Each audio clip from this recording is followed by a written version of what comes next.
लगलू पसारे तू तक पियर फराक वाली। नमस्ते प्रणाम दोस्तों, जो लोग भी इस वीडियो को देख रहे हैं, इस वीडियो में आप सभी का स्वागत है। भोजपुरी के power star super star Pawan Singh ji का आ रहा है एक और वायरल सॉन्ग का बोल है सिंदूर डाले से पहले।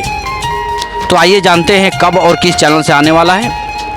जो लोग भी इस चैनल पर नए हैं, चैनल को सब्सक्राइब कीजिए, बेल आइकन को दबाइए ताकि सबसे पहले नोटिफिकेशन आप तक पहुंच सके।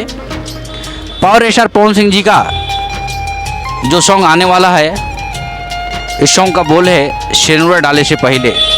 इस सॉन्ग में पवन सिंह जी, उनके साथ अनुपमा यादव जी का मधुर आवाज़ है। गाने का राइटर अमन अलबेला जी और म्यूजिक से सजाया है प्रियांशु सिंह जी ने। इस गाने में भोजपुरी की एक्ट्रेस संजना मिश्रा नजर आएंगी। इस सॉन्ग को वेद एंटरटेनमेंट से रिलीज किया जाएगा। अभी इसका पोस्टर रिलीज हुआ है, गाने कमिंग सून में डाला गया है। देखते हैं 2 या 3 दिन के अंदर टीजर और फुल वीडियो रिलीज होगा। जैसे ही सूचना मिलेगा आप सबको बताया जाएगा।